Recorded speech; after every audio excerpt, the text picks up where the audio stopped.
Okay. So atong hisgutan gining unsaon pag-reset sa PhilHealth account online nga nalimot na sa password.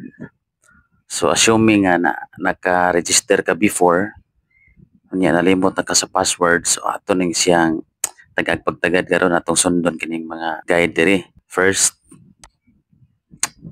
siyempre madto ta sa PhilHealth nga website. So pwede nimo i-search sa Google ang PhilHealth, i-type na nimo, or pwede pud nimo type diretso ang philhealth.gov.ph sa URL address bar. Mo ni sa hitsura sa homepage ni PhilHealth. First nga himo nimo is madto sa online services. Click na to.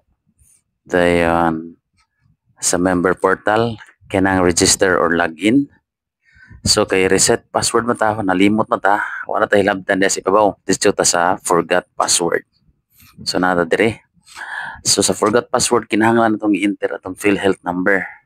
Katong 12 dash. So mo na siya no. Ana sa atong PhilHealth nga ID. Dayon ang email address kana importante ni. Ang atong email address ang gigamit pag create na to aning account sa una. Kinalimot man ta sa password. So ma-enter nimo nang duha, na number diya sa black nga box. So ato po nang kopyahon diri sa ubos niya kanang nasa puti nga box. Pag humana na, pinduto na nato ng send. Now karon pag send ana, moadto na sa imuhang email dapat ang imong email active, ma-open ra nimo. Kay dili mo ma-open, o di na nimo ma-reset. So i-open nimo ang email, tanawan nimo tong message dito sa PhilHealth, then i-click nimo ang naka-blue nga click here. So ato na pinduton, nad-on na ta niya sa reset password nga page.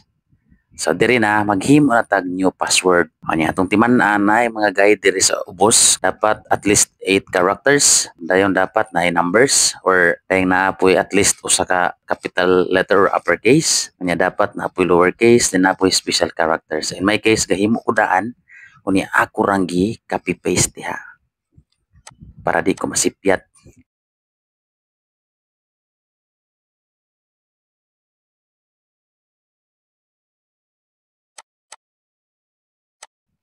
So once successful, click na ka sa back to login. Dayon dito na nimo i-enter imong PhilHealth number.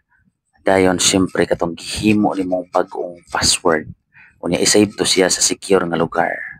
So pag okay na, click login, then tadang naa ka sa imong account. Successful na nimo nasulod imong account. Dayon syempre pwede na ka maka-update sa imong information, pwede na ka maka-print directly og MDR, o pwede na ka maka-update sa imong konsulta package. So para to atong password reset video. Sunod na po guys. Alright.